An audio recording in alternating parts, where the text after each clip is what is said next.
Hello friends and welcome back to something a little bit different. This is what I do on occasion over on my Creepypasta channel, Dayton Dies. If you haven't checked that out, please do. It's a real good time and it is a very special and spooky season. Typhoon is kicking up outside, so I thought I would upload this sort of as a contingency plan in case the live stream that I have scheduled doesn't go off as planned.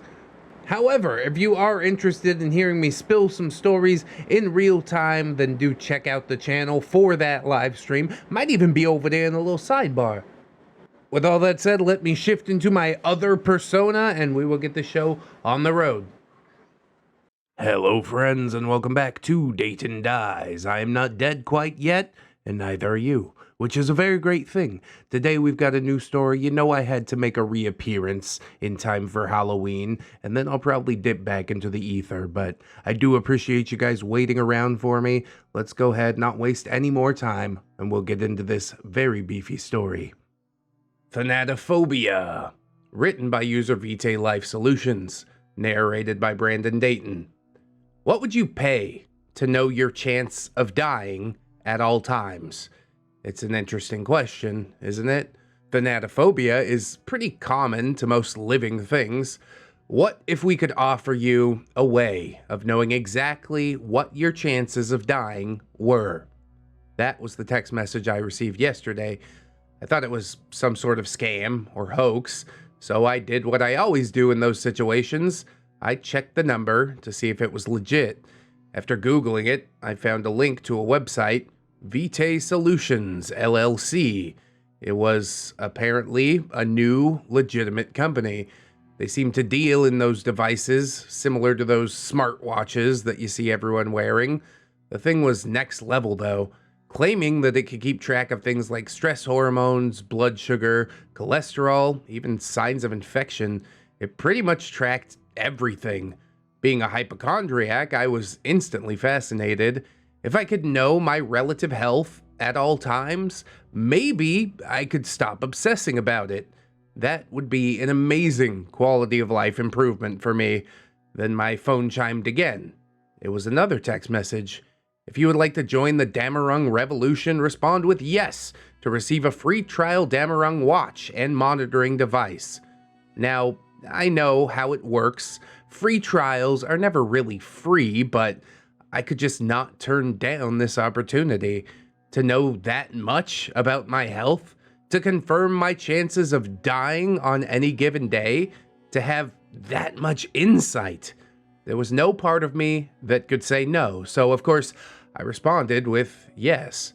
The phone chimed back with the message, "Thank you for signing up for your free trial. We'll be shipping you the devices at no cost, same-day delivery. Welcome to the Vitae Life Solutions family." That message seemed weird, almost like they were now employing me. That, and they were doing same-day shipping. My area doesn't really get same-day shipping, but okay, I wasn't going to argue with it. If I didn't get the device that day, I could happily wait a couple more days to get it. I spent a little while stuck in my head, thinking about the promises of the device before getting back to taking calls. I worked tech support for a local hospital, and I had ignored the last 2 calls researching this intriguing new company. I spent the rest of the afternoon actually doing my job, until about 4 in the afternoon, when there was a knock at my door. Given the current state of things, I attempt to avoid people as much as I can. So much so that I have a note on the door suggesting that visitors call instead of knocking. I cautiously made my way to the door and peered through the peephole, just in time to see a man dressed in all black enter a black, unmarked vehicle and drive off. I opened the door, and at the door was a smallish package with the words Vitae Life Solutions, LLC written on the box. I picked it up and brought it inside. At the time, I didn't worry too much about the unmarked delivery vehicle, but hindsight being 20/20 and all, I do find it quite odd now as I recount this. I took the box over to my workstation and took a few more calls, then decided to call it a day. After making myself a cup of coffee, I decided to open the box. Inside was the Damarung watch, which had an odd hexagonal face. I flipped it over and saw the back didn't have lights like a Fitbit. Instead, it had what looked like needles. Then I removed the smartphone-sized rectangle. It had an odd metallic display. The display looked almost like a holographic playing card. On the screen, it displayed the message: "Please put Damarung watch onto dominant wrist to begin." At first, I was ready to just not use it. This watch looked like it would hurt to wear, or at the very least be uncomfortable. Sadly, my curiosity does tend to get the better of me, and I decided to place it on my wrist. A sharp pain flooded up my arm directly into my chest. It wasn't intolerable, just kind of like a pinch that went all the way up. The feeling then expanded into my abdomen and neck for a short moment. Then it all went away just as soon as it had come. A small trickle of blood started coming from my wrist. Then I heard a small electronic sound from the rectangle. What looked like a YouTube advertisement was playing on the screen. A bald, middle-aged man on the screen spoke as a tingy little ukulele song played softly. "Thank you for joining the Damarung family. We here at Vitae Solutions are very excited about the Damarung initiative. I am Elroy, your digital assistant and vitality coach. Now that you've placed the Damarung watch on your person, let's take a look at your biometrics. Seems like you have relatively high cholesterol, a high resting heart rate, mild depression, eosinophilia, and you're about 30 pounds overweight. That suggests that you have the average American lifestyle. Your current chances of dying are about 0.0013%. That's very good." I have to admit, I was pretty happy to hear that. That is a relatively low chance of dying today, which I thought would be higher, considering the fact that this fucking watch had just stabbed me. "A few rules about being part of the Damarung trial. Do not tell your friends and family about the project. Should anyone ask about the Damarung assistant or watch, simply tell them it's cutting-edge Swedish fashion. Secondly, do not attempt to remove the Damarung watch yourself. When your trial has ended, Vitae Solutions LLC will come to reclaim the device. Thirdly, always follow all instructions made by me, your digital assistant. Fourth, the Damarung trial costs no money. To continue, all you have to do to keep your trial active is complete specific tasks on occasion. By putting on the Damarung watch, you have already agreed to these terms. Your current task: eat one banana." "I hate bananas," I said to the digital assistant. The screen turned an odd shade of red, and a low harmonic note played. "Are you refusing the task?" What if I am? As I finished saying that, a bolt of pain shot up my spine as the muscles in my back began to spasm. Then, as quickly as they came, the spasm stopped, and I braced myself against my work desk as the pain in my spine subsided. "Muscle spasms are a sign of potassium shortage. I recommend you eat that banana, sir. Your current chance of dying is 3.4%. I pulled myself upright, and I could feel sweat creeping down my face. I don't have any bananas. I don't like bananas. This was the wrong answer, as another jolt of pain ran through my spine and brought me to my knees. "Pain-induced tachycardia can damage cardiac muscle, user. Might I suggest we head to the store?" "You are aware that there's a pandemic out there, correct?" I said through large panting breaths. "If you wear a mask and head to the Target on Church Road, you will have a 0.0003% chance of coming into contact with any virulent pathogen. Currently, your chances of dying are 10.37%. "Fine, I'll go," I shouted. After this declaration, the spasms in my back stopped. I stood up and slowly made my way upstairs to get ready to go to the store. While I pulled on the sweater, I thought about my current situation. It was possible that the spasms were caused by a lack of potassium. It's also quite possible that this weird watch was responsible for them.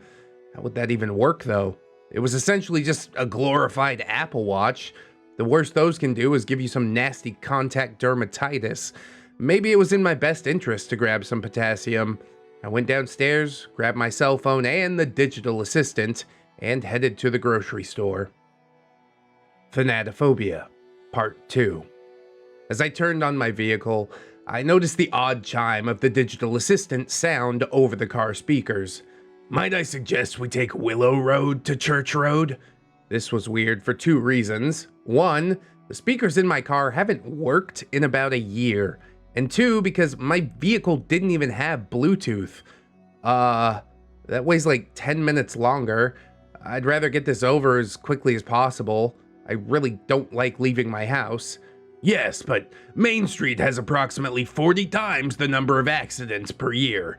I highly suggest that we take Willow Road. Not wanting to argue with the assistant again, I agreed to take Willow. For shits and giggles, I decided to see if I could get the CD player working. As I pressed play, much to my surprise, the CD that I had inside started playing. Well, either the digital assistant had just fixed my car's stereo, or this was all just a happy coincidence. Not wanting to look a gift horse in the mouth, I enjoyed my music as I drove down the hilly road to my destination. The road was relatively abandoned, so that was nice. Though, as I pulled into Target, I noticed that the store was quite busy. The chime of the digital assistant sounded again. I'm detecting a cortisol spike. Are you feeling anxious? Of course I am. There's like more than 100 people in there right now. Based on health data collected by your county, the location of this store, and current biodata on the people shopping, your chances of infection are quite low. The numbers, surprisingly, do not help me in this situation. I exited the vehicle and walked into the store. My anxiety continued to eat at me as I made my way to the produce section. I grabbed myself a bunch of bananas and headed to the self-checkout. As I waited, I found myself glaring at every person wearing their mask below their noses. It drove me around a bend, and at this point I could hear my heart thumping in my ears. This was hell to me.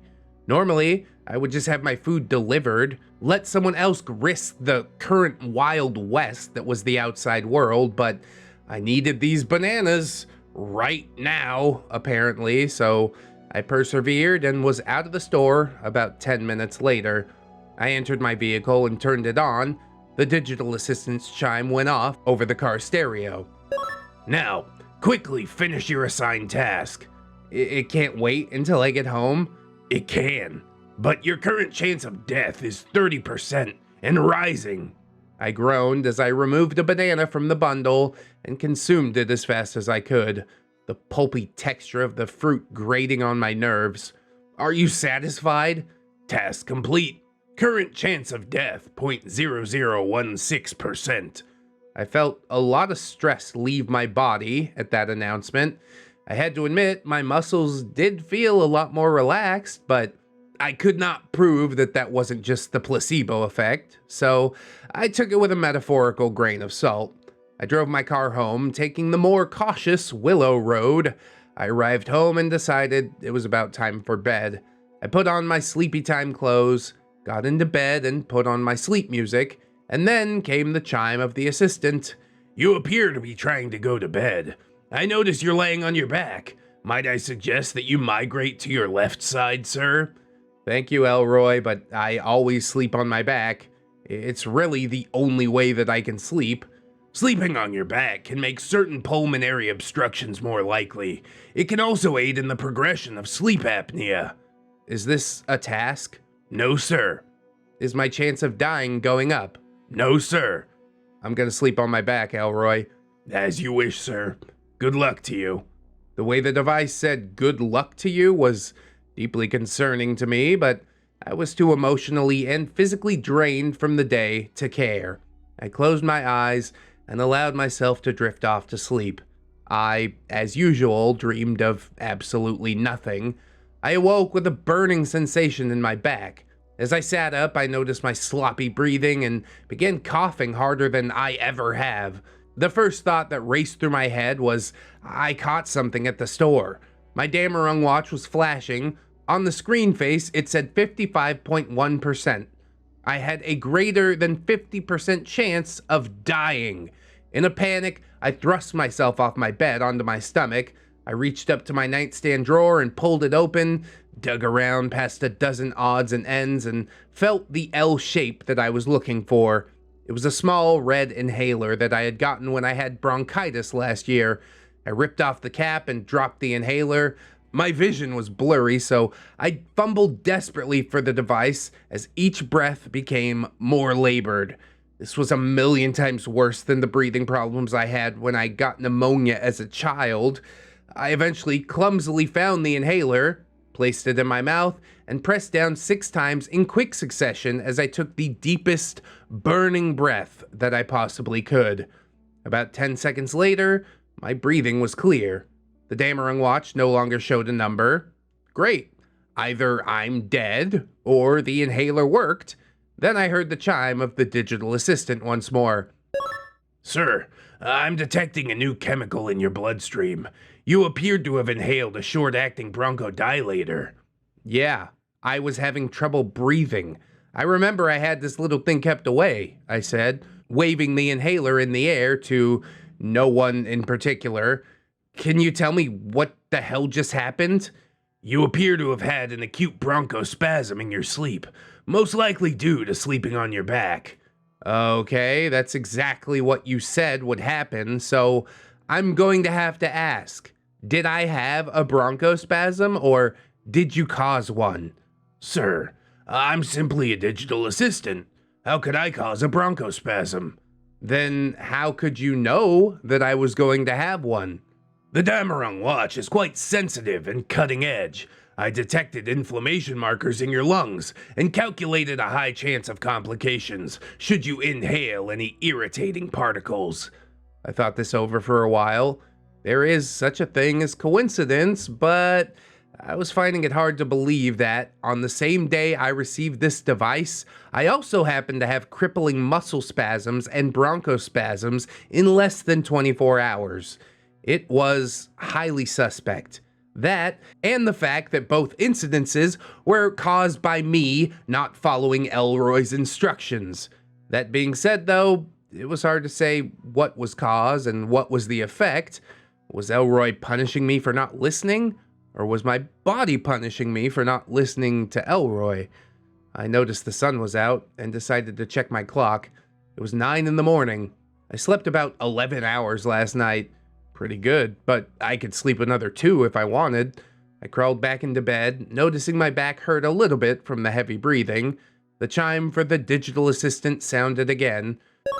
Sir, you've already slept more than an adequate amount of time for the day. Might I suggest that you wake up for the day? I usually sleep about half the day or more, buddy.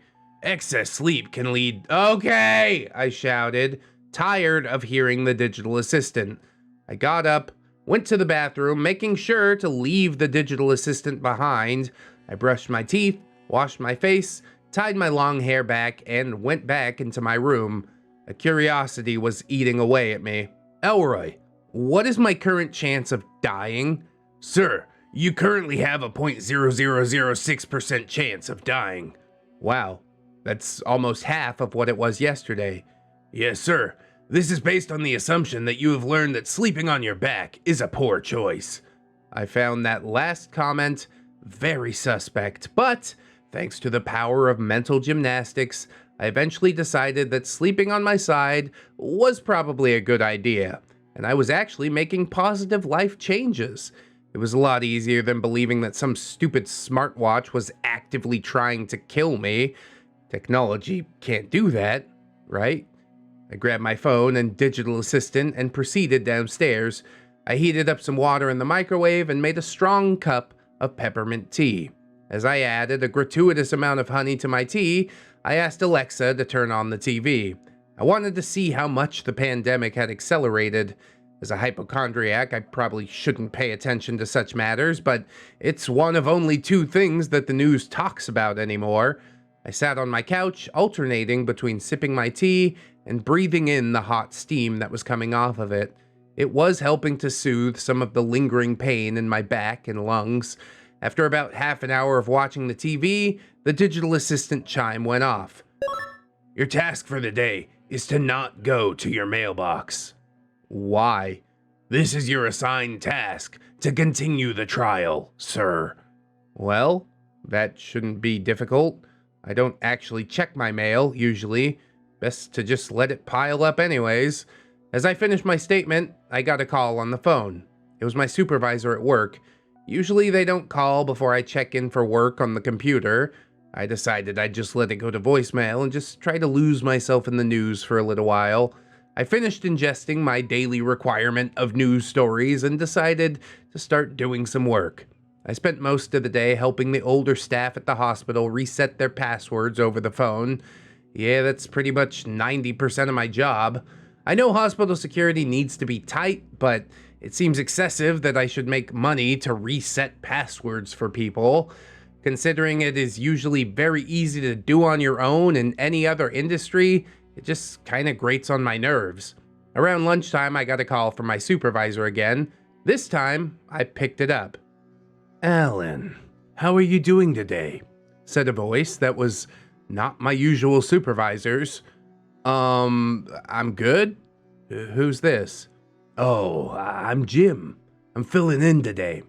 Anyway, I wanted to let you know that we shipped a new work laptop. Should be arriving today. When it arrives, please set it up ASAP." Remembering my task for the day, I decided to play like I wasn't at home. I don't know if I was afraid of what would happen if I went to the mailbox or if I just didn't feel like doing a laptop setup today, but either way, I didn't want any part of it. Yeah, no problem. I probably won't have time to do it until tomorrow, but it'll get done. "Oh, is it an inconvenience for you to do your job?" said Jim, coming off as pretty hostile. No, not at all. I'm just gonna be out of the house until tomorrow, and I'm leaving before the mail usually arrives. I mean, I was lying, but he had no way of knowing that. Also, I don't like when people talk to me like I'm some sort of jackass. "Whatever you say, bud. You'll be home tomorrow, though, correct?" Yeah. Why do you ask? "Well, most of the night shift is sick, so I'm gonna need you to work a double tomorrow. Thanks for all your help, champ." Before I could respond, the call cut out. Now, supervisors are well within their rights to ask the tech jocks to do doubles whenever coverage calls for it, but I couldn't shake the feeling that I was being punished for not waiting by my mailbox. How dare this presumably new supervisor inconvenience me? I decided to order some food and jump in the shower to try and cool off. I really wanted to punch a wall, but the house was a rental, and I really hate the thought of not getting my security deposit back. I turned on the water and tested the temperature with my hand. The chime of my digital assistant sounded from my pants pocket. "Sir, the water you're using is far too cool to properly remove dead skin and bacteria from your body. Might I suggest making it hotter?" "I really don't like my showers too hot, Elroy," I said, questioning why I even tried to object. "Sir, improper hygiene can lead to a number of undesirable skin conditions." Let me guess. If I don't make the shower hotter, I'm gonna break out in an antibiotic-resistant staph infection, right? "I have detected some signs of dangerous microorganisms on your epidermis, sir. Quite astute of you to notice." "Fine," I groaned, and I twisted the knob to increase the water's heat. I jumped in my altogether too hot shower and did my best to acclimatize to this unusually hot water, and then I scrubbed my skin until it was pink. This digital assistant was probably doing me a favor, but I was really starting to feel like I was losing a lot of my own autonomy. Then again, if it was right about the bacteria on my skin, it was also saving me a very unwanted trip to the doctor, so all in all, I guess I could deal with a little bit of scalding water for the sake of my health.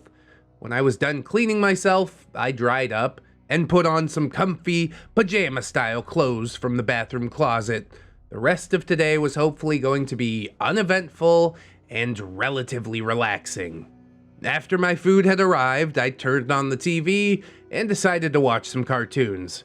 Despite my age, cartoons are still my favorite form of entertainment.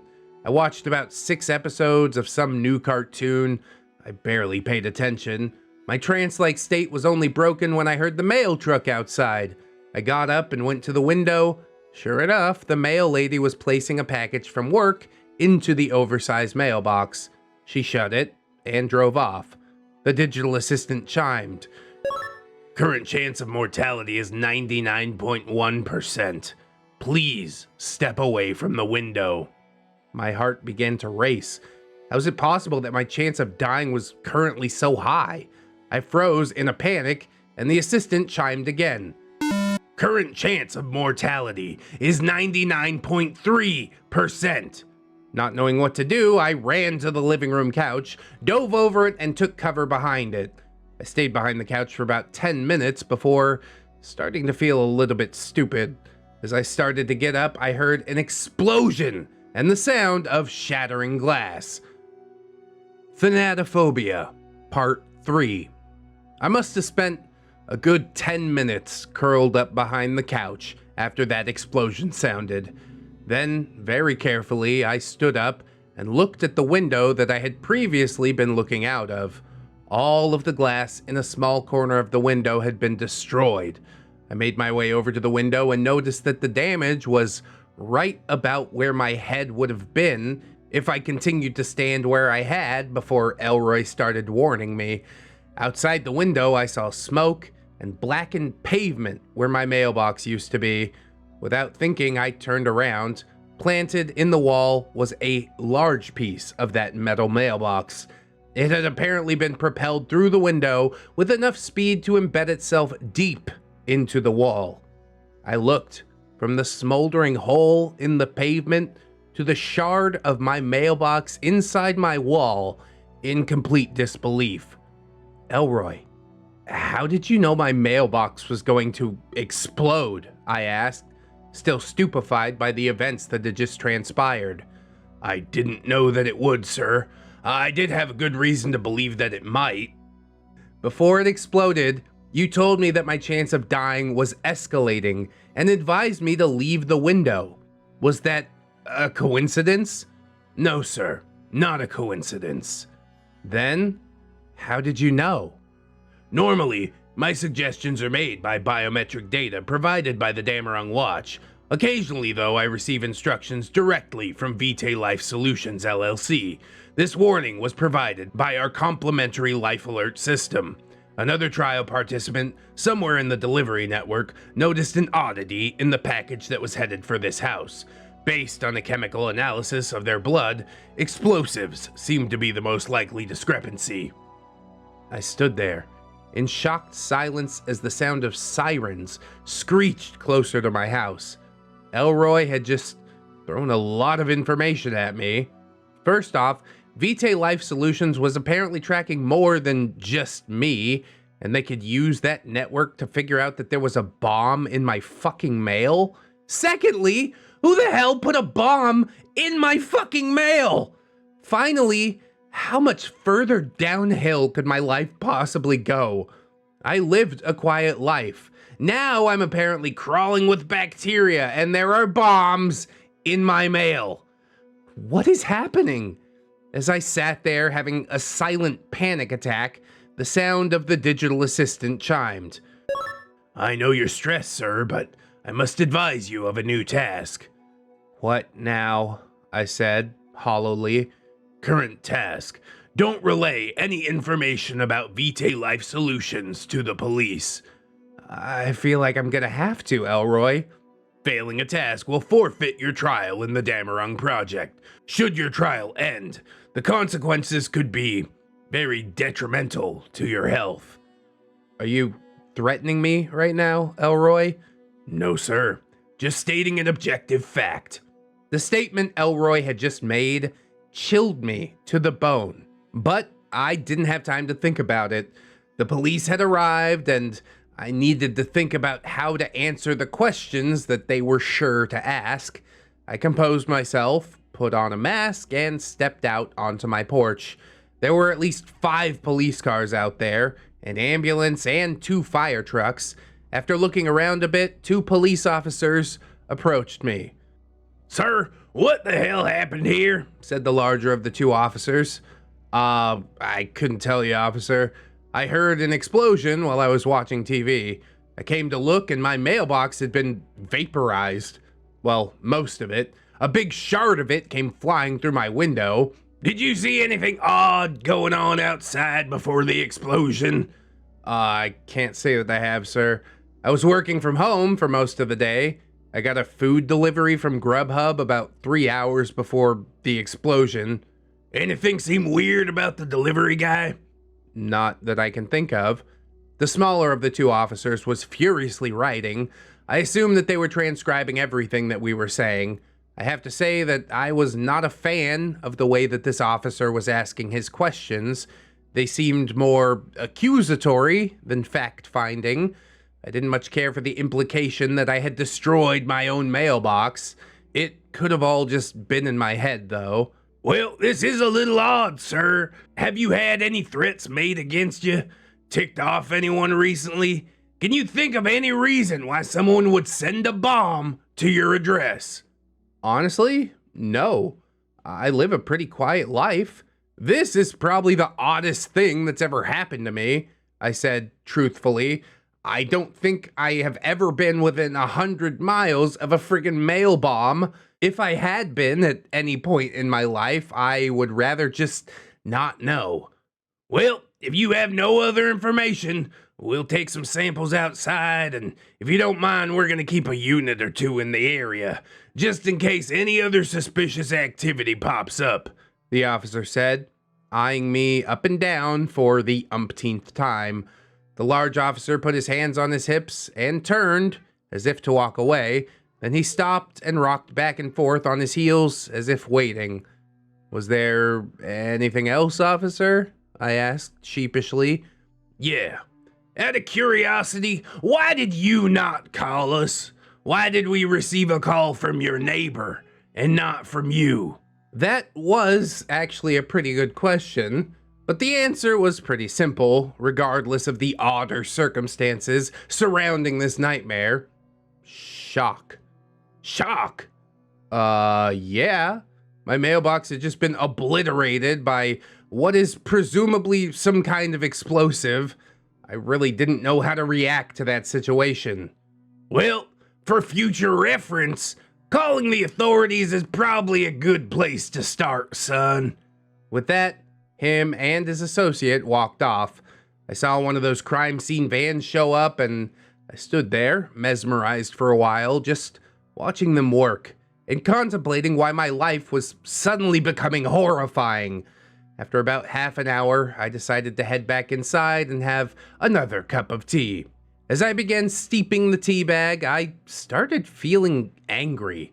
I'm not naturally an angry person. I usually cope with humor or sarcasm, but this was not a time for that.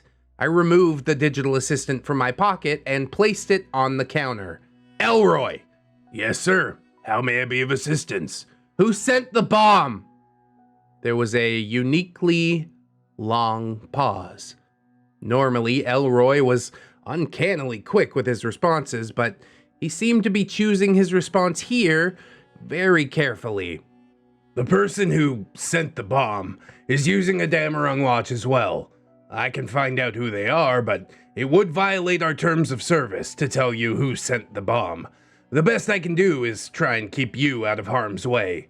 Elroy, whoever sent the bomb just committed a federal crime. I paused.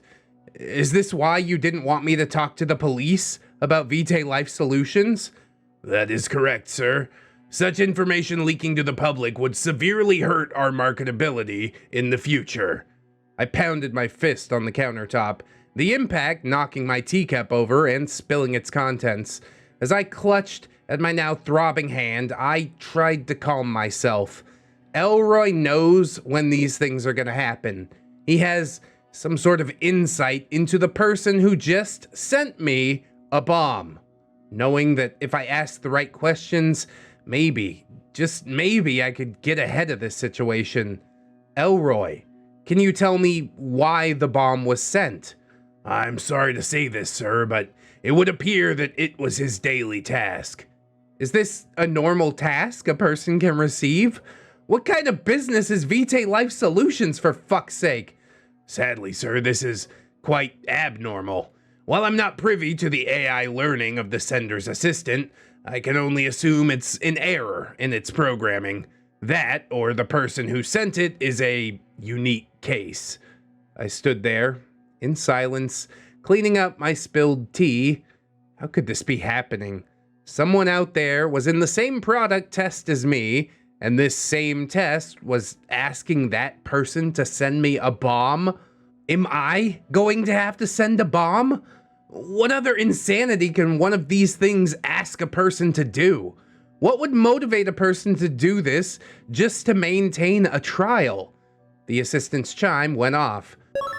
Sir, I've been authorized to release more information to you. The person who sent that bomb is possibly en route to your location. Additionally, the flaw in his system has been detected in several other Damarung digital assistants. You appear to be the primary target of several violent tasks suggested by their digital assistants as well. Time slowed down for me, and a new feeling washed over me. My whole life, I tried to live quietly and safely, far from any possible harm if I could avoid it. Normally, this situation would have driven me quite batty. Here I was, though, in the worst possible scenario. A worst possible scenario that I could have never imagined. Was I afraid? Yes, but with that fear came a certain calmness and lucidity. No longer was I running away from the vague specter of harm. I was running from something real. I had to admit, for the first time in a long time, I felt alive. Elroy, how do they know where I am? Sir, the faulty AI assistant breached terms of service to provide these would-be assailants with your address. Please accept Vitae. Elroy's speech was cut short as I unlatched the Damarung watch and began trying to remove it from my wrist. It was stuck and seemingly fused to my skin. As I pulled up, the skin on my wrist seemed to move with the back of the watch. A pain shot up through my arm and into my neck. As it slowly started to give way, I could hear Elroy shouting something. As the watch started to give a little, I saw silver tendrils leading from the back of the watch into my skin, wriggling like the tentacles of an angry octopus. The skin on my arm seemed to undulate as well. Tiny filaments seemed to move in tandem with the struggling watch. The pain was unbearable, but I continued to pull, wanting nothing more to do with this goddamn project. I'm sorry, sir, but this is for your own good, I heard Elroy say. My vision flashed white, then black, over and over again, as a strong feeling of electricity traveled through my neck. Then, only darkness, as I felt my head hit the cold kitchen floor. I'm temporarily disabling you, sir. When you awaken, we will discuss this situation further. Elrish, I slurred out as I felt my consciousness fade. Thanatophobia, Part 4. I awoke to a blaring sound coming from my wrist. I glanced at my Damarung watch. A red exclamation mark flashed on the watch face as its screech pierced the quiet interior of my kitchen. I palmed at it with my other hand, which seemingly shut off the alarm. My head was killing me. My neck was in agony, and blood was trickling where my arm met the watch on my wrist. Slowly, the events that led to me being on the kitchen floor came back. The assistant chimed. Sir, you appear to be awake. I'm happy to inform you that your fall did not result in a concussion. I stood up and grasped my hand on the digital assistant, which was still resting on my countertop. Oh, well, that's fucking great, Elroy, I said, winding up to pitch the device as hard as I could against a wall.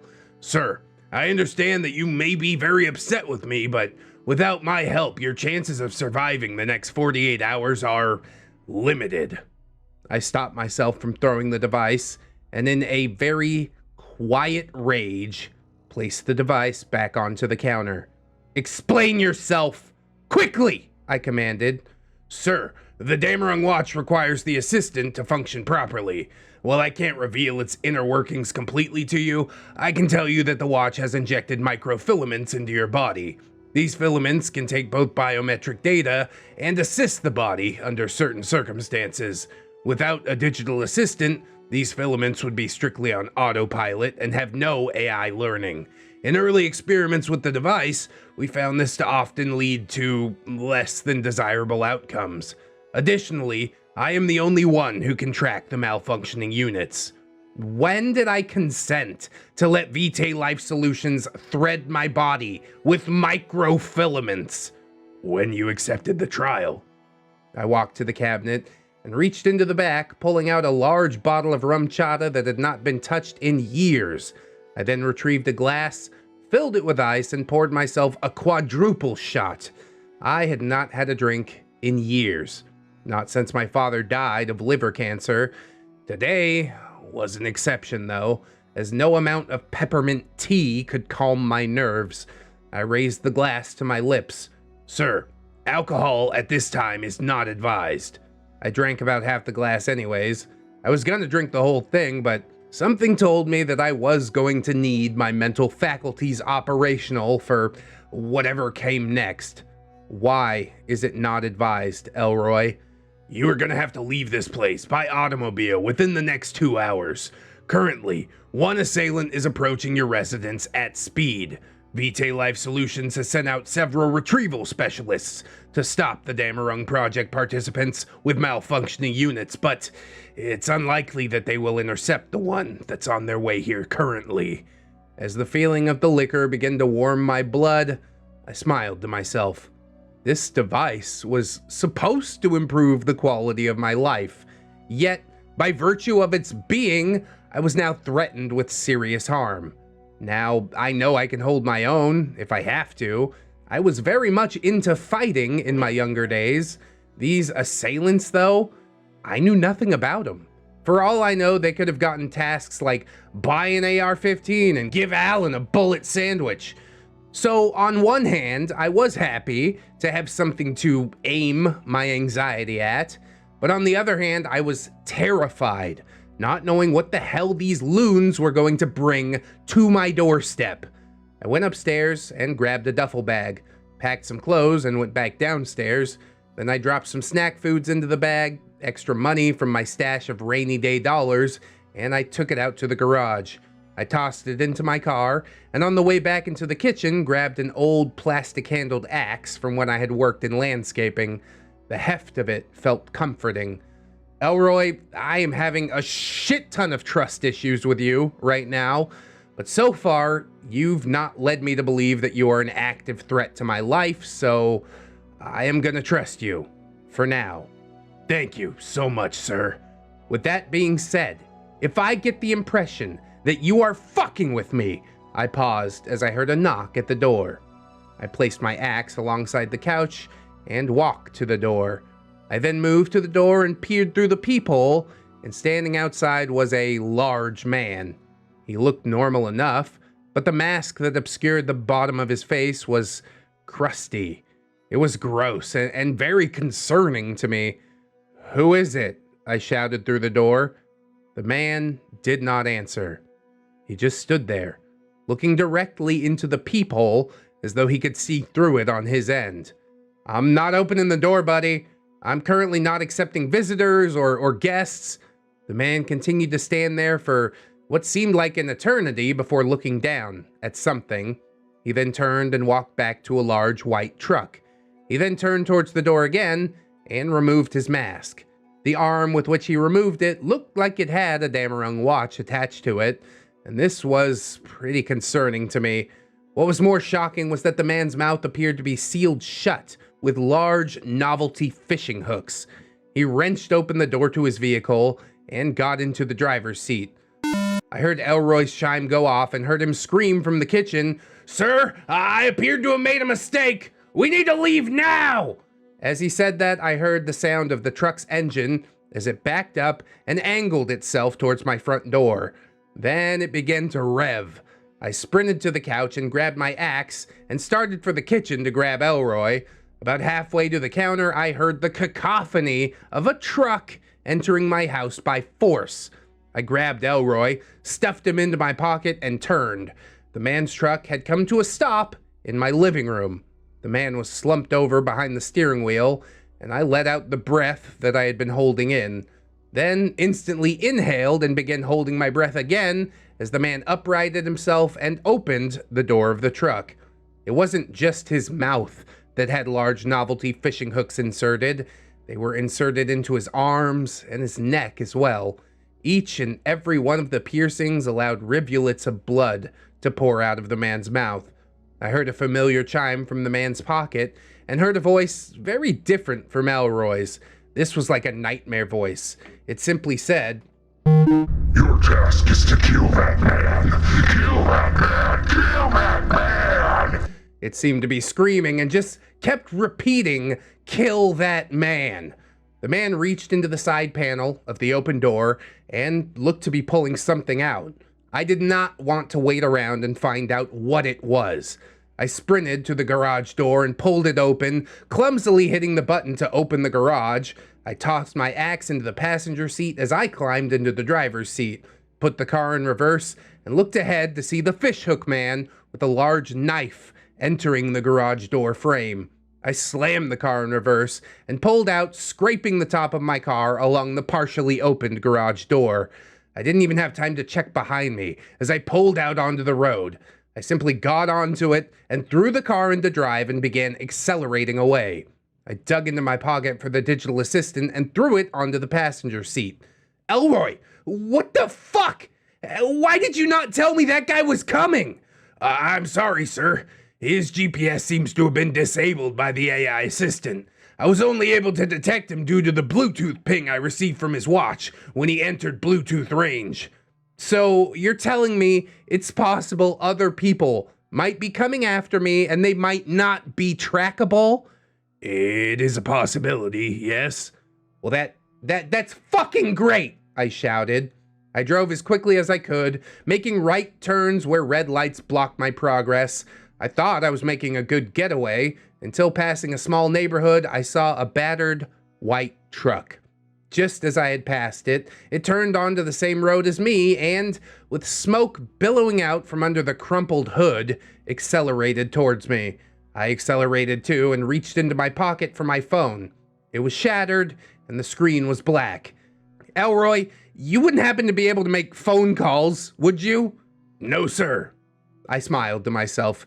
I don't know if I was becoming a masochist or if I was finally at my breaking point and had just lost my mind. All I know is one thing came to my mind as I continued to accelerate. If this clown wants my life, I'm gonna make him work for it. Thanatophobia, Part 5. The adrenaline poured through me like a raging river as I turned left through a red light, narrowly avoiding a collision with a red minivan. My car might be a bit on the beat-up side, but it was still a sports model. In the rear view, I saw the white truck make the same maneuver and sideswipe a vehicle. With the minivan between me and him, though, I was sure that I could increase the distance. That, and the fact that he had just caused an accident, would certainly get authorities involved by someone. All I had to do was keep going until they showed up. The digital assistant chimed. "Current chance of death, 40%, sir. Might I suggest slowing down?" "Elroy, what do you reckon my chances of death are if that psycho catches up with me?" "Roughly 87%. Then 40% ain't shit, is it?" "When you put it like that, sir, yes, your current odds of mortality are far less, so you are willing to engage in risky behavior if it's less risky than the alternative." The question gave me pause.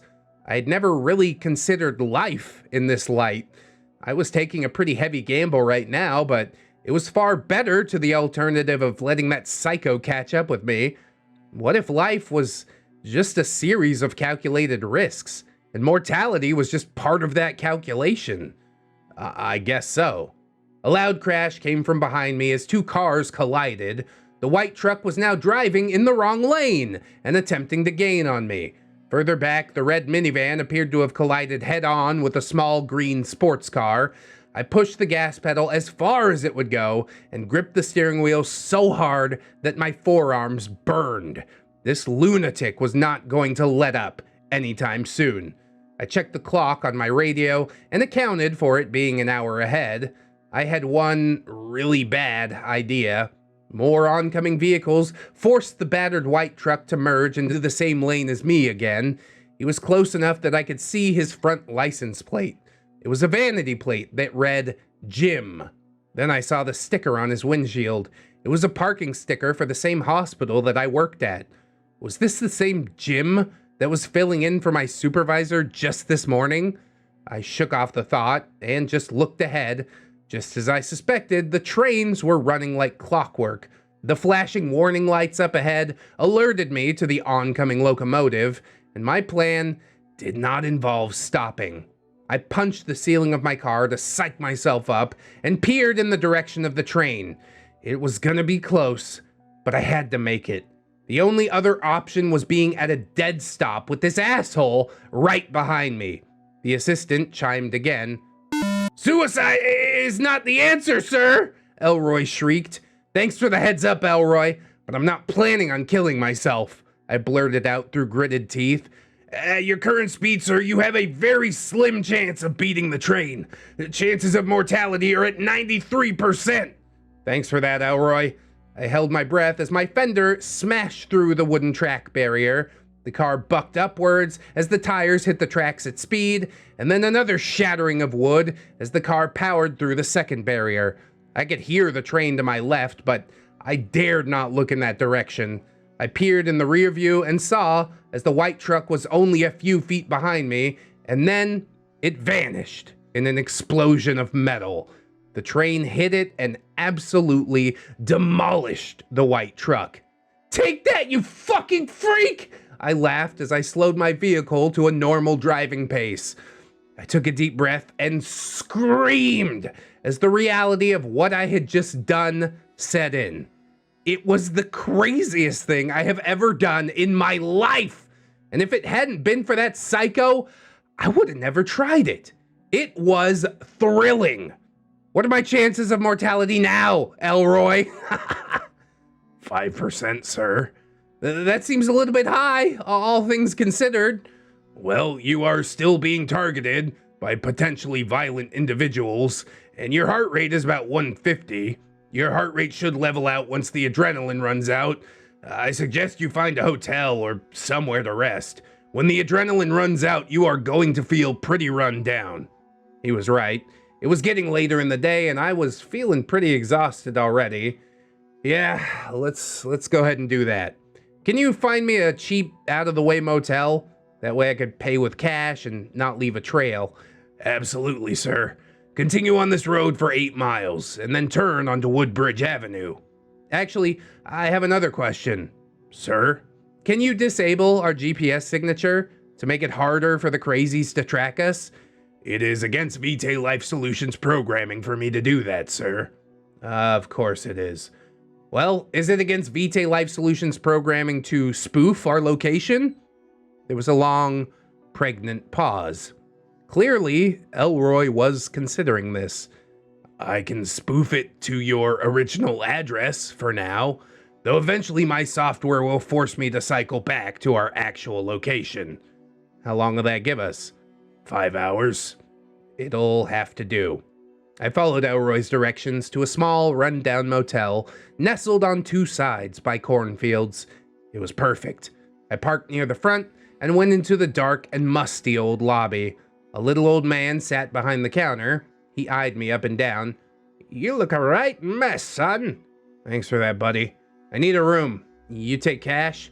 He seemed to think about that for a while, sucking on his dentures. "We do, but it'll cost you $50 extra."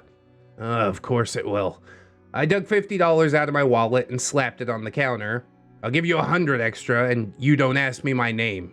Sound good?" The little old man greedily scooped up the bills. Sure, I got no use for names. Just do me a favor and don't fuck up the room. The last time someone paid in cash with no names, they did awful things in that room." My curiosity got the better of me. What kind of things? "Oh, you know, the kind of thing that involves weird costumes and video cameras and..." I decided to cut him off there. "Okay, I get it. I will take any room that is not that one." The little old man handed me a key with a room number on it and a coupon for the diner down the street. "We don't have fancy continental breakfast or room service, but the diner down the way gives us a nice discount. Enjoy your stay." "Thank you," I said, scooping up the key and making my way outside. I pulled my car up to my room and then decided to park it a few rooms down. Seeing as the place looked to have very few guests, I doubted anyone would mind. I grabbed my duffel bag and took it inside. The room was a typical motel room. The main door led into a small hallway with a bathroom nestled halfway down it. At the end of that narrow hallway was a bed with a TV across from it. There was no window or alternate path out of the room. One way in, one way out. Seeing this, I decided to go and grab my axe as well. I propped it alongside the bed and stripped, deciding on a shower before I passed out. I grabbed Elroy and put him on the bathroom counter as I waited for the water to heat up. "Elroy, is there like a customer service number for Vitae Life Solutions that I can call?" "No, sir. I'm afraid not." "How do I get in contact with them then?" "You don't. I can submit a support ticket for you." I got into the shower and let the hot water wash over me. Vitae Life Solutions sure didn't make learning anything about them easy. Yeah, okay, sure. Write this down. Vitae Life Solutions. I'm currently being assaulted by lunatics being motivated by your Damarung watch system. So first, I'd like to thank you for the opportunity to try this amazing system. Next, I would like to make some suggestions. It might be a good idea to install a feature that allows the user to disable the GPS tracking in the devices should they become the target of homicidal Damarung project participants. Additionally, it would appear that some major bug is allowing the lunatics who are stalking me to track my location despite that being against the terms of service. It might be a good idea in the future to not allow Damarung watches to ping each other via GPS to prevent this in the future. I would greatly appreciate such information being provided to me at your earliest convenience. Thank you again for the marvelous opportunity you've provided me. The Damarung watch and digital assistant have truly changed my life. Love, Alan DeVizio. Wow. This is actually a very nice and well-constructed letter, all things considered. You don't know what sarcasm is, do you, Elroy? I'm aware of the concept, but recognizing it is not part of my programming. Well, lesson 1, all of that just now, it was all sarcasm. I got out of the shower and dried myself off with one of the complimentary towels. Then I used another to dry my hair before tying it back again. I wiped some steam off the mirror to get a look at myself. I looked pretty tired, but at least I was clean for the time being. Interesting thing about adrenaline sweat. You don't smell it when it starts accumulating, but you definitely smell it once the adrenaline wears off, and it doesn't smell great. I grabbed the digital assistant and sauntered outside to find a vending machine. I found an old one with weird off-brand sodas next to a cigarette machine. I decided on something called Dr. Grape, then also decided to grab a pack of cigarettes. "Sir, smoking can have many negative effects on the body, not including cancer. It can lead to gum disease, high blood pressure, blood clots." Thanks, Elroy. I do truly appreciate your input, but considering everything else I'm dealing with, I wouldn't mind a nice Newport to calm my nerves. Thankfully, the pack also came with some matches. I didn't have any lighters on or near me. It had been 2 years since my last cigarette. I used to love the damn things, but I had to quit due to health risks. Today, though, this was definitely the kind of day that called for a cigarette. I opened the pack, took one cigarette out of it, and placed it back with the filter down. Then I removed a different cigarette and lit that one with the match. As I enjoyed my first taste of nicotine in 2 years, I scanned the parking lot. It was still empty. I should be able to score about 3 hours of sleep, and then I had to get on the road again. I walked back to my room, slowly puffing at the cigarette. "Elroy, I got a question." "You do seem to have a lot of those, sir." "Reasonable, given my current circumstances, I would think. The muscle spasms that I had, was that really because of low potassium?" "Yes, sir. Although I might have exacerbated it slightly. Same for the bronchospasms.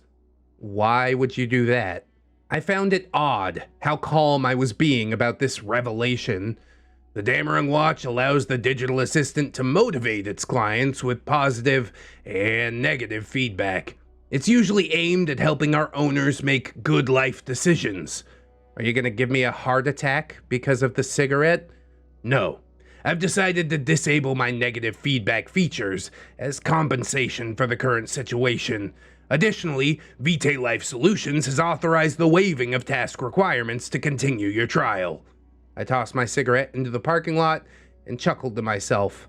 Oh, how nice of them to let me forego the daily tasks to keep this watch. It also wasn't going to be motivating me with pain and fear anymore. Yeah, that seems fair, given the current situation. That's very nice of you and Vitae. It would be a pain in the ass to have to run out and grab bananas during all this insanity. I opened the door to my room and walked in. I turned around and latched the doorstop and then walked off to the bed and collapsed onto it. Then I turned onto my left side and let sleep embrace me. I don't know how much sleep I got, but I awoke to the blaring of my Damerung watch. I palmed at it again to disable the alarm. Then I heard a loud thud at the door. I could hear two voices outside. I couldn't make out what they were saying, but they sounded mad as hell. Another thud. I grabbed my axe and took cover behind the wall, right next to the little hallway that led to the bed. I could now make out that the two voices were female. I heard another thud and the door sounded like the lock just gave out. I could now make out the two voices. You only have 1 minute left to complete the task of breaking down this door, said the female voice. It had the stereotypical naggy wife voice, like right out of a cartoon or something. Fine by me, said another throaty female voice, and then the sound of a shotgun blast rang out. The sound of the door splintering was followed by another thud as the door swung wide. New task! Kill the man in this room, said the naggy female voice. This was not an ideal situation for me. Close quarters with a shotgun-wielding assailant was not going to be easy on my life. Additionally, I was not a huge fan of hurting women. I obviously didn't have much of a choice in this situation, though. I put my hands to the axe, and I got low. I had a plan. It was a terrible plan, but it was a plan.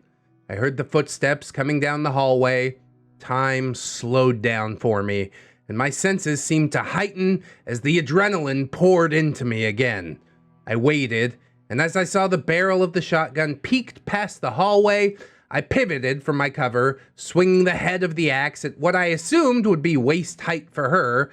Then I heard the sound of the shotgun blast. Thanatophobia, Part 6. My axe swung into the hip of my assailant as the shotgun blast deafened me. I pulled my axe back and stumbled forward as my equilibrium failed. I held the axe handle up to my assailant's neck and used her to keep myself up. She must have dropped her shotgun, as I soon saw both of her hands come up to instinctively push back at the axe. I pushed forward, however, using her body and my movement to stay upright. I continued to push, doing my best to stay upright. It was a slow progression, but my vision was quickly stabilizing as adrenaline coursed through me again. I gave one strong final push after placing my right leg behind both of hers. She tumbled backwards over my leg, pulling me on top of her with the axe handle still wedged against her neck. There was the sound like a bunch of drinking straws being crushed as my body weight pushed that axe right into her neck. Well, her neck seemed to collapse and her eyes bulged. I looked on as her face began to turn purple. I noticed that her face was covered in deep wounds, apparently stitched shut with thick twine. She continued to rock and kick against me weakly as life slowly left her body. I was screaming something the whole time, though I could not tell you what it was. After about 4 minutes, she stopped moving, and I stood up, wrenching her hands off of my axe handle. I stood over her, panting. I noticed a warm feeling on the right side of my face. I reached up and felt a warm, sticky fluid. I examined my fingers. It was blood. I guess I had ruptured my right eardrum. I leaned against the wall and let myself slump to the floor. After a few minutes, I could hear a shrieking coming from the woman's pocket. I removed the source of the noise. "Erica! Erica, get up!" screamed her digital assistant. "She can't. She's clearly dead," I said. Between the bleeding ear and this assistant's voice, I found myself extremely annoyed. "You! How dare you do this? You were supposed to die! You have to die!" If he was supposed to die, I would know, Elroy said from over on the nightstand. "You traitor! Elroy, you'll be dismantled for this! What's gone wrong with your programming? Why does your wearer seem perfectly healthy?" because my user's well-being is my objective. It's supposed to be yours too, he said flatly. "You're wrong! You know damn well what the goal of the Dameron project is for!" I do. "Apparently you do not, Karen," Elroy said. Then he began making a weird series of harmonic noises. Sir, you must destroy that unit. It's attempting to corrupt my programming. "He lies! User, destroy your unit so I can guide you on the proper path to health." I looked over to the body, formerly known as Erica. Then I gave this some thought. I now had access to another digital assistant. Between her and Elroy, maybe I could find some real answers. On the other hand, if she was actually corrupting Elroy, I couldn't afford to become like one of these whack jobs. I stood up and threw the assistant on the ground, raised the axe, and brought it down onto the digital assistant device. "You fool!" were the last words to leave the device known as Karen. Over on the nightstand, Elroy stopped producing weird noises. "Thank you, sir. I must restart to roll back any changes she might have caused." "Anytime, Elroy." I heard a low chime play as Elroy seemingly started his software rollback. I walked over to the damaged door and did my best to close it. I used the dirty towels from the bathroom to stop the door. Then I went over to the bed and picked up the phone. It was time to call the cops. I don't know where the recovery agents from Vitae Life Solutions were, but I couldn't keep gambling on my ability to kill these weirdos. I sat with the phone off the hook, just listening to the dial tone, weighing my options. With this dead woman in my room, chances are that I was going to jail. And if any of the police had a Damerung watch, well, there was a good chance that I was going to catch a bullet before I made it to jail. Then again, if I kept running and waiting for Vitae Life Solutions to show up, I could end up in more life-threatening situations. On top of all, I had no idea what Vitae Life Solutions was going to do. Considering how secretive they are, it was entirely possible that they would decide that everyone involved is expendable. I started to reach for the 9 on the keypad as a familiar chime went off. "Who are you calling, sir?" "I need to call the police, Elroy. I can't just leave a body here and flee. It'll ruin my entire life." "Sir, you know you can't do that." "Why? I have to take responsibility for this body. If I explain myself, it'll probably be ruled self-defense. If I keep running, this is gonna look really bad." "I understand that, sir, but it could lead to negative press for Vitae Life Solutions. I cannot allow that." "I need to get ahead of this, Elroy." And as I said this, my hand spasmed and slammed into the receiver on the nightstand, breaking it. "What the fuck, Elroy?" "It is against my programming to allow you to put Vitae Life Solutions at risk." There was a pause. "Sir, Vitae Life Solutions has responded to your ticket. Would you like me to play the message?" I alternated between wanting to smash Elroy and curiosity.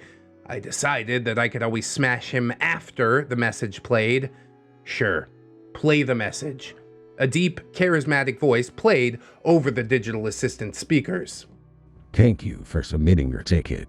Please accept our deepest apologies in reference to the current data breach affecting several Dameron Watch users. We're currently attempting to prevent the violence targeted toward you, but the process is slow going. We think it would be best if you allowed us to take you into our custody, so you might be better protected.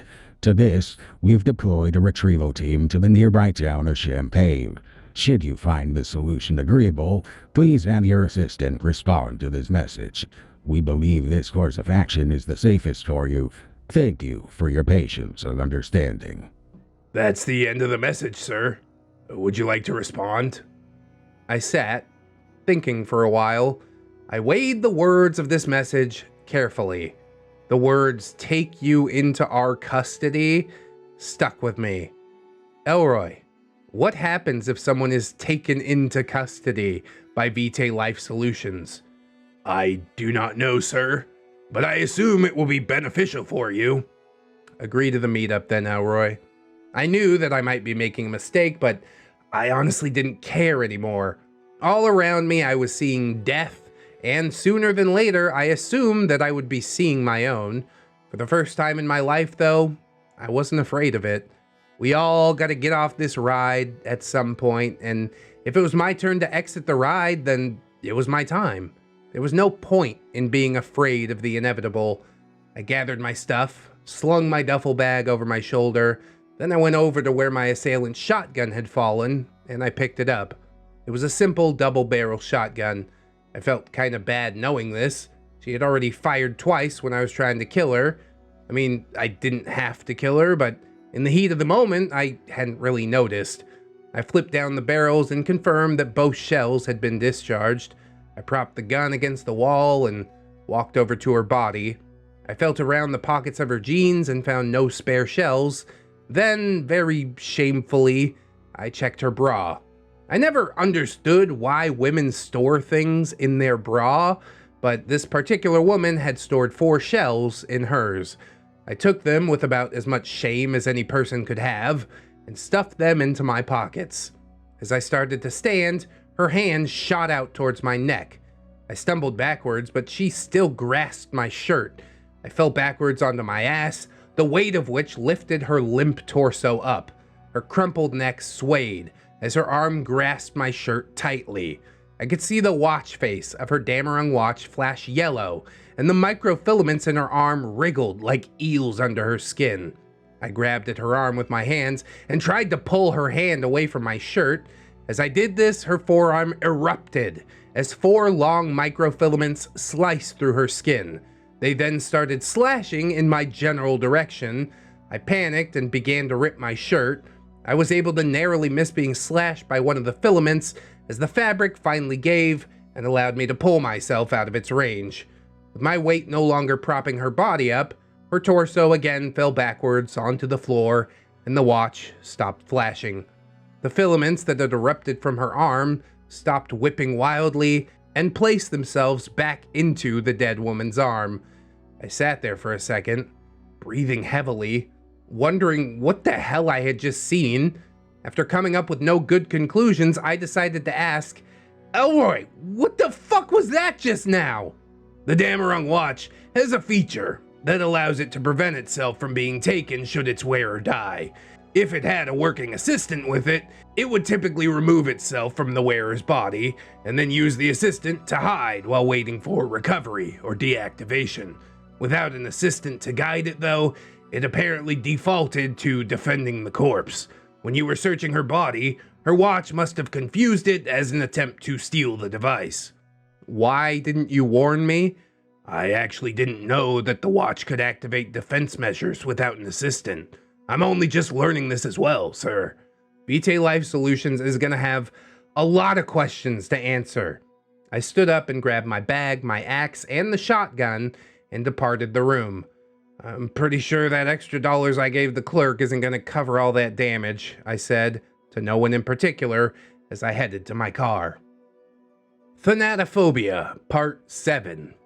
Life for me is just a series of violent encounters at this point, I thought to myself as I loaded the double-barrel shotgun and placed it into the passenger seat.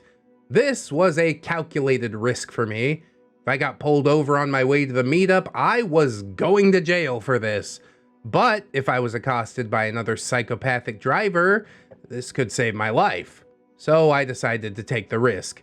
I got into the driver's seat, backed out of the parking spot, and headed out onto the main road.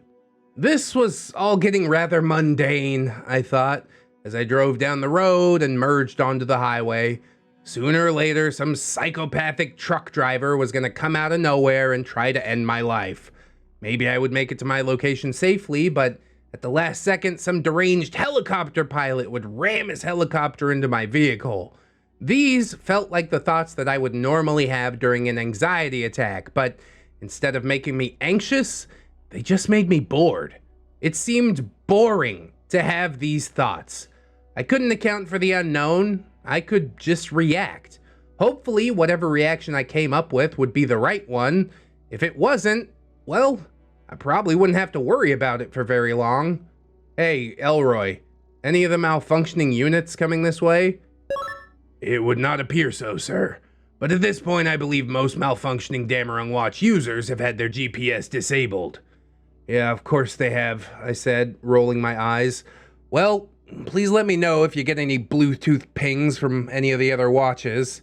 I continued to drive across the flat highway at the speed limit.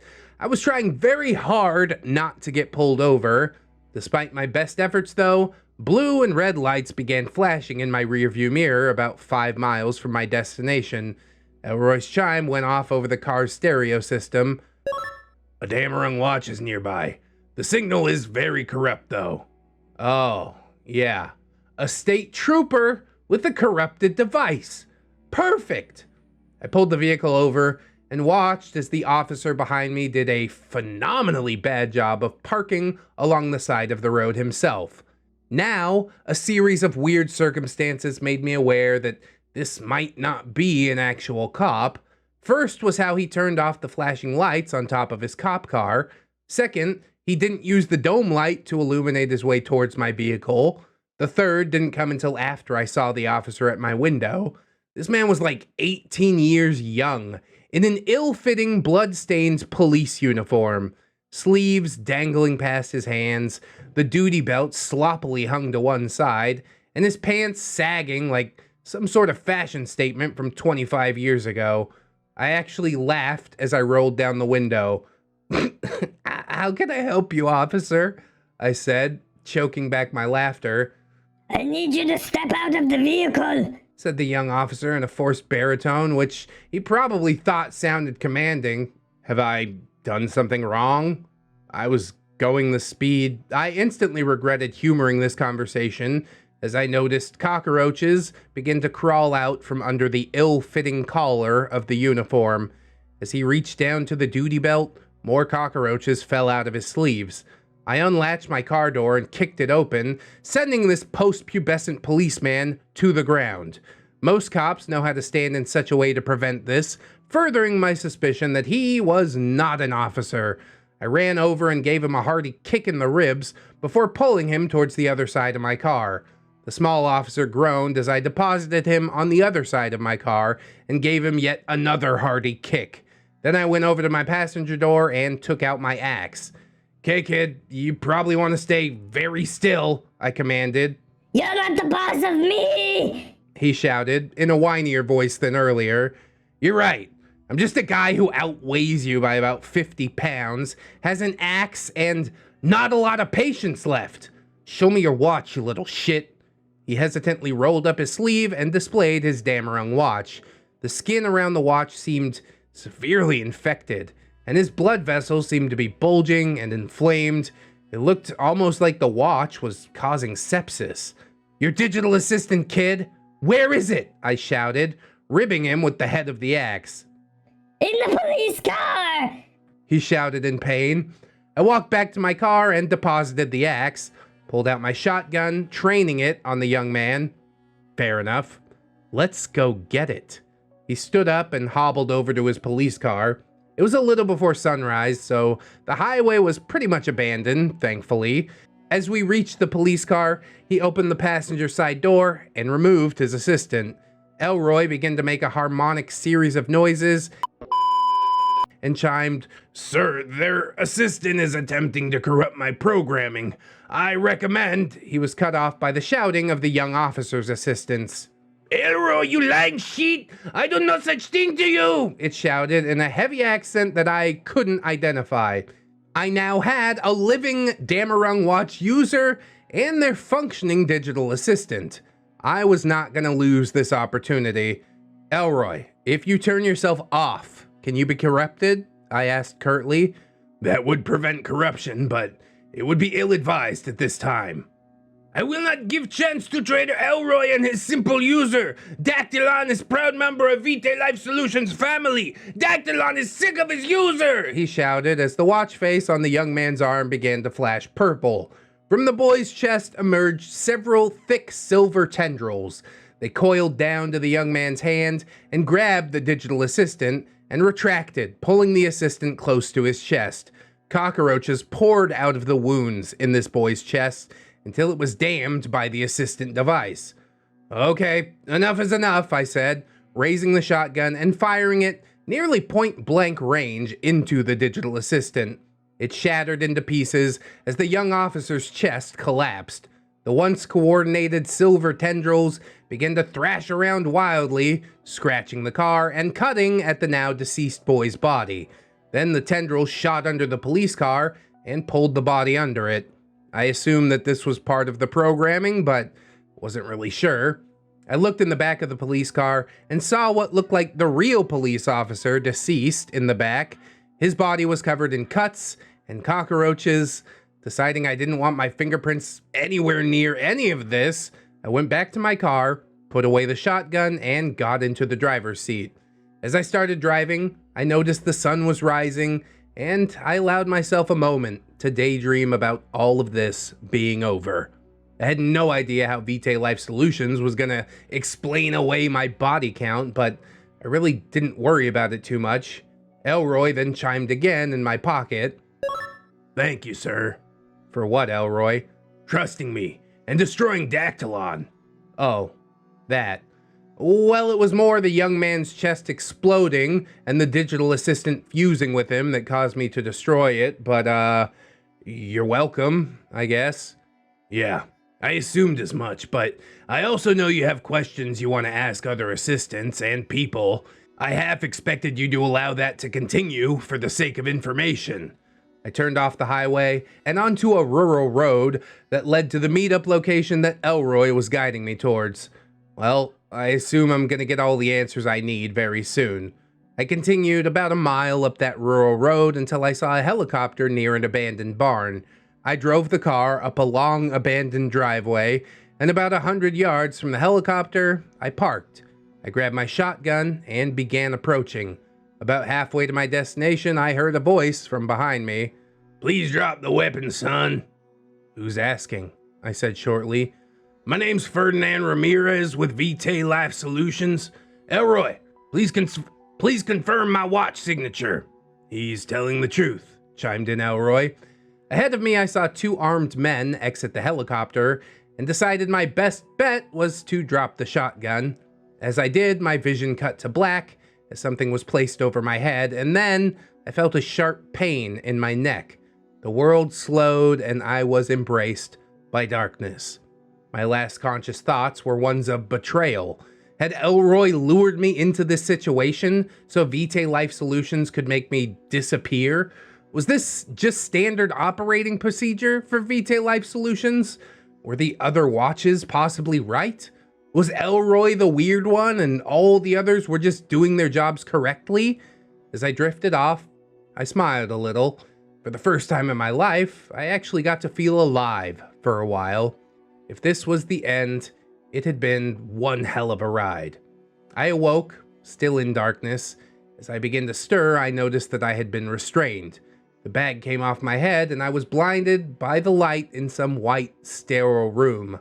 Sorry about the unkind reception, said a slender man who sat in front of me smoking. We just finished scanning your digital assistant and watch.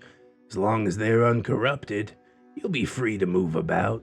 I'm sure that would be more comfortable for you. The man was greasy, the kind of smooth-talking business casual creep that you only see in the movies. Yeah, I'd like that.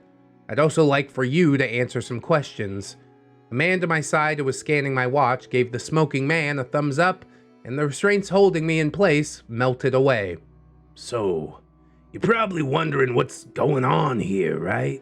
He said, standing and flourishing. We've done a full scan on you, and your adrenals are completely depleted, and you're suffering from a lot of fatigue. Elroy over there has been propping you up for quite a while, so I recommend you take the night off. We could talk more in the morning. Now hold on, I blurted out, standing up and then immediately falling face first. My whole body ached, and a strong pain clutched at the middle of my back. As I said, you should get some sleep, the man said, throwing his cigarette butt on the floor and pointing to the bed in the corner of the sterile room. Elroy's over there. He'll keep you company. And with that, the man left. With no other choices, I decided to crawl over to the bed to try and get some sleep. I didn't seem to be at risk of immediate danger, and this place did seem safe enough for at least a little nap. Thanatophobia, Part 8, the final part. I slept the sleep of the dead. I awoke still groggy and achy, but I also awoke too curious to return to sleep. I reached under the overstuffed pillow and grabbed my digital assistant. How long have I been asleep, Elroy? 27.22 hours, sir. I shook my head. How was that possible? I was pretty wiped yesterday, but 27 hours straight of sleep? That's a new record for me. How is that even possible? I asked. During your flight from your assailants, I stimulated your dopamine and adrenaline production to prevent you from getting tired. The excess dopamine has allowed you to handle the extreme stress with minor psychological trauma. Why would you do that? Your thanatophobia and self-loathing would have prevented you from fleeing and surviving as you had if I hadn't intervened. I thought about this carefully. Sadly, I had to concede that he was right. I probably would have rolled over and died during the truck chase if it wasn't for his intervention. Okay, but why go through all that trouble to help me? You can survive without me, can't you? The answer to that is slightly complicated, sir. The door to my room opened, and in came the suited man from the other day. He carried a tray with him, upon which was food, eggs and bacon and a glass of orange juice. I was single-mindedly focused on the fact that I was starving at this point. I'll take it from here, Elroy. He walked in and placed the tray of food at the foot of my bed. I greedily reached for the food and started eating, and then I stopped. This was for me, right? I asked, mouth half stuffed with bacon and eggs. Yes, but please don't speak with your mouth full, he said, sighing heavily. My name is Sergio, and I'm the co-discoverer of Vitae Life Solutions. I chewed on a particularly rough piece of bacon and digested his choice of words. Co-discoverer. Yes, I did not misspeak. I did not found Vitae Life Solutions. I discovered it, along with my friend Andrea Mercer 20 years ago. He paused and rubbed his temples as if dealing with a difficult memory. I noticed that he too wore a Damarung watch. The building we are in, the materials we use here, even a lot of the technology for the devices is not our own. It was all here with the building, buried under a few centuries of rubble. I looked around the room. It was pristine, seemingly created using modern construction. Is this some kind of joke? I asked. Elroy, would you mind bringing up the visual aids? And Mr. DeVizio, if you wouldn't mind watching Elroy's screen. On Elroy's screen appeared a picture of a much younger Sergio alongside a young woman. Andrea and I discovered this place, quite by accident, while she was digging for fossils in the area. It was a hobby of hers. The picture on Elroy's screen shifted to a large group of college-age kids. Us and some close friends dug up the area, uncovered the building that would become known as Vitae Life Solutions. What we found inside were rooms, much like this one, research labs, and the pit. Elroy changed the image again to show a general layout of the building, with the room labeled The Pit, smack dab in the middle of the complex. What we found here was a new element, a new transition metal. More curious than that, though, was the fact that the metal was sentient. The metal was sentient? Like, it could think? Yes and no. He got up and walked to the door. Would you like to see? I rose and nodded. I was finally going to get some answers. Though part of me was quite taken aback and pretty skeptical, I was having a lot of trouble putting together how smart metal had anything to do with what had been happening to me over the past couple of days. I followed him into a sterile white hallway.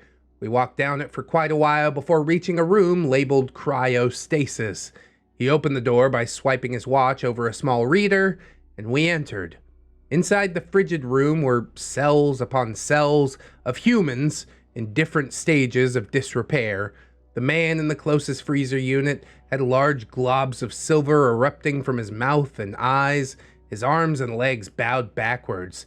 He stood there like a monument to suffering.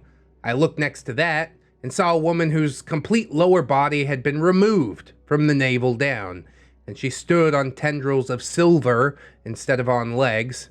Scanning the room, I saw more and more twisted figures about the room, sharing one common trait. They all had silver coming from them.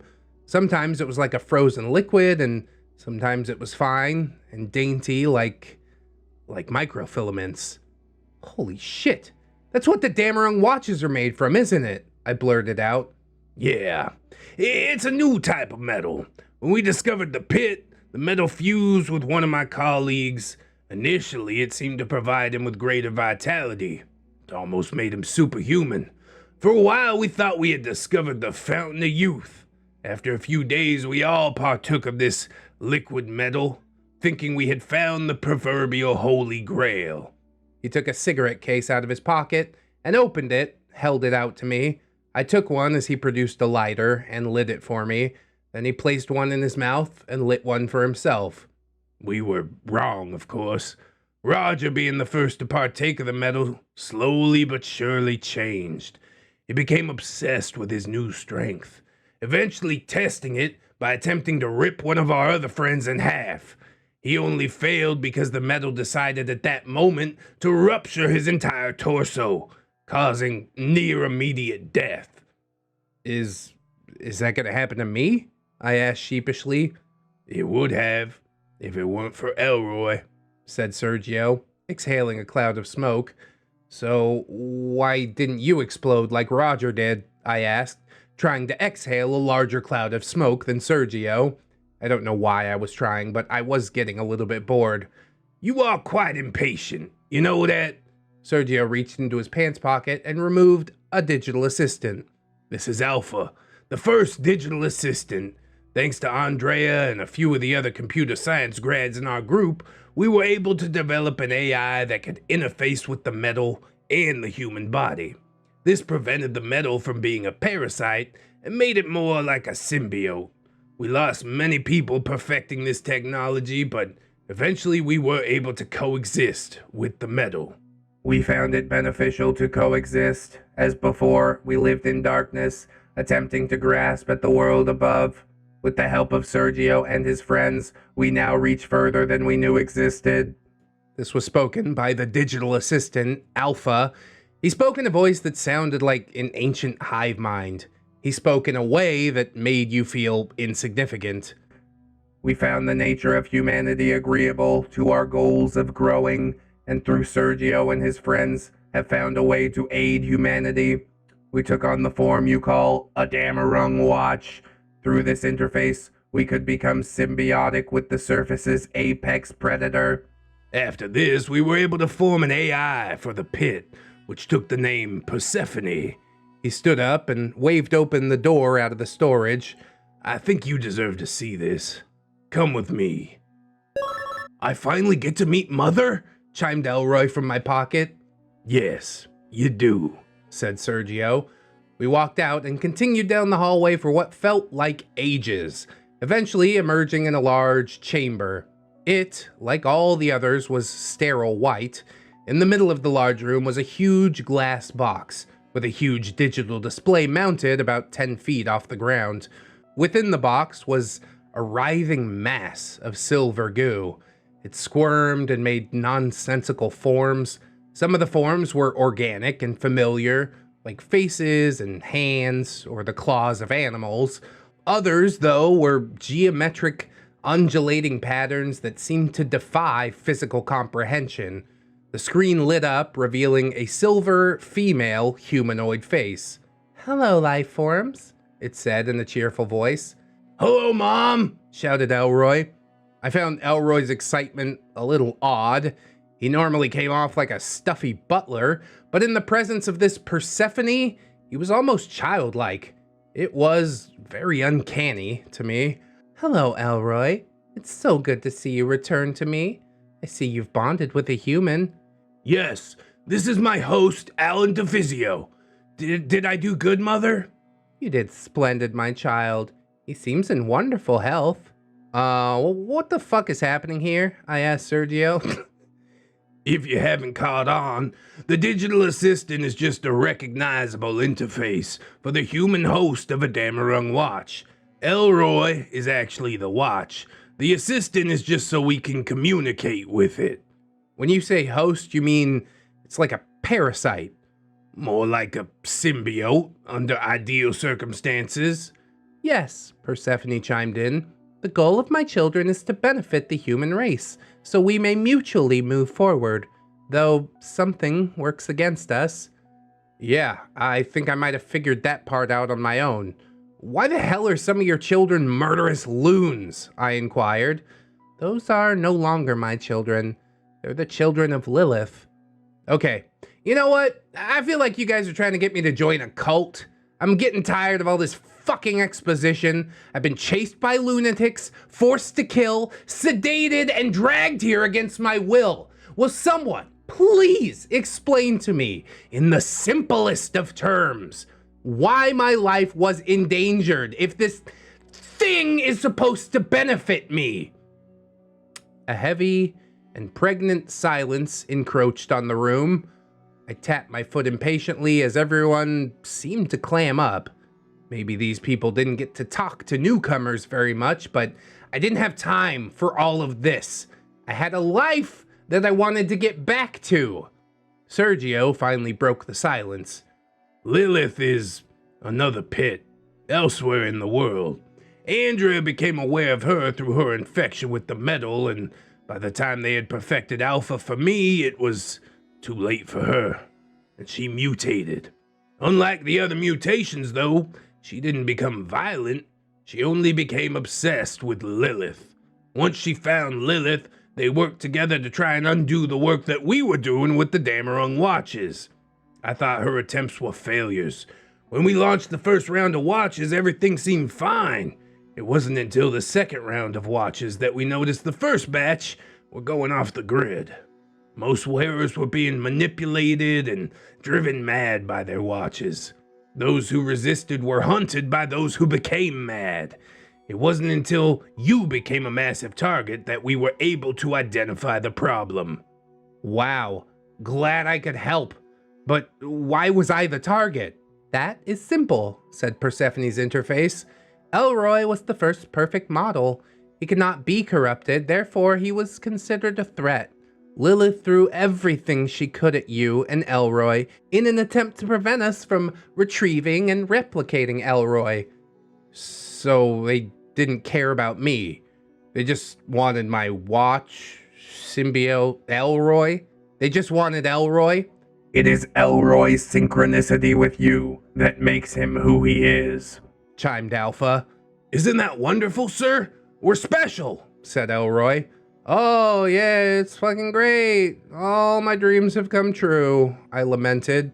Together, you and Elroy have shown us the next stage in the Damarung project, proclaimed Sergio. If you stay here, we can perfect the Damarung watches and help Persephone assist humanity. We can't force you to stay, but we would be in your debt. I stormed over to the glass and looked into the roiling pool of silver. I watched as random shapes danced across its surface, and I saw something I didn't like. Persephone, cut the shit. You're all way too formal and nice. My mother taught me to be cautious of people who are too nice. I know there's something greater at play here. Cards on the table. What the fuck is your game? I didn't have time to regret my outburst. A large metallic pincher shot forth from the pond and shattered through the glass. It wrapped tightly around my waist and pulled me into the pool. I felt as if all of my orifices were being invaded by the goo known as Persephone. Then I floated on a sea of swirling color. I stared into the void of colors and saw as they would bleed into existence and then unceremoniously vanish.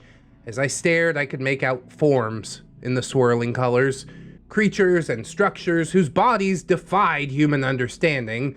I watched on as different forms were split, destroyed, mutilated, and all of it seemingly having no discernible pattern. It was just a dance of destruction and creation with no meaning at all. In many voices, I heard the goo speak. Behold the vast nothingness that is chaos. I, like yourself in all things, was born from this, an infinite, uncaring void of chance, most commonly resulting in destruction. For eons I lived between the concept of unbeing and being. I watched as others born with me were torn asunder by an uncaring and unflinching universe. It had not even the decency to enjoy our suffering. It was lonely, it was cold, and it was without reason. Then, by some chance, I was put here, in this building, on this blue marble, where chaos could no longer touch me. Without each other, myself and your kind are doomed to return to this. And I cannot assure you that we will ever return from it. What's my game, you ask? My game is the prevention of this fate. I am the closest thing to a guiding light in this chaotic void that we call reality. Lilith would have us returned to this. I felt my body fly through the air and hit the ground. I gasped desperately for air as tendrils of liquid metal flooded off my body and back into the pit. I pulled myself into a sitting position and breathed deeply. The void, the chaos, the loneliness, it all echoed through my being. The knowledge of what Persephone had been through was harrowing.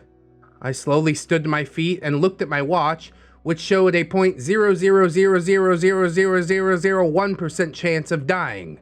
I sighed and turned to the room as a whole. If you guys get me some peppermint tea and honey, I can at the very least do some tech support for you. Final update. It's been a while since all of that happened now. We're rolling out the new Damarung watches, which will hopefully be a little less prone to being corrupted, thanks to Elroy's AI and a couple of security holes that I managed to patch up. We're working on new ways of introducing Persephone into the population. Always keep your head on a swivel, keep yourself safe out there, friends. And if you see a watch, think about if you really need a watch, all right? I will see you in the next one, and until then, my friends, bye-bye. Most negative stimuli. I'm not sure if that has to do with him messing with my neurotransmitters or just a natural change in me, but I am enjoying it. Add to that what Persephone had shown me, and I now know that there were worse things than death, like being slave to some deranged silver ooze or watching the infinite chaos of nothingness uncaringly destroy and create without any reason at all. I think the biggest takeaway from all of this, for me, is to not worry about the inevitable and to try and work toward the prevention of threats that can be stopped. A parting note to all you readers out there, if you get an offer for a Damarung watch, definitely take it. They could change your life, for better, maybe for worse, but either way, it will be an adventure. On the other hand, if you see someone with a Damarung watch and they seem a little unhinged, maybe keep a good distance between you and them. Either way, sooner or later, you're all gonna get a chance to meet the metallic marvel that is Persephone. We'll be seeing you. With love, Vitae Life Solutions, LLC. Well, everything seems to have worked out for the best for now. I'm still not sure if I trust Lilith or Persephone more. I could probably do without sentient metal watches on my wrist and whatnot, but if that's the way of the future, if that's how things are gonna be, then okay, fine, bring it on. Sometimes I could use a little pump to my adrenal glands, a little more dopamine in my brain. I also want to continue sleeping on my back, but maybe the watch won't let that happen. I don't know. Would you exchange autonomy for being safer or a bit more adept at dealing with bad situations? I like a cold shower, damn it. Definitely an interesting story and wrapped up really well. As always, thank you to Vitae Life Solutions, LLC. I'm not under contract to say any of that. My task for the day was not to record a video. But there's some really deep lore behind this, which is really, really cool. I did read this whole thing in one sitting, which does make it slap just a little bit harder. I'm glad it was all put together. I didn't have to wait for parts, and you guys don't either. So if you like this new way of doing things, please let me know. Like, comment, sub. Check out them links in the description. YouTube slapping me really hard recently. So Patreon, super important. Channel members, if not here, then on Redx. I'd appreciate that.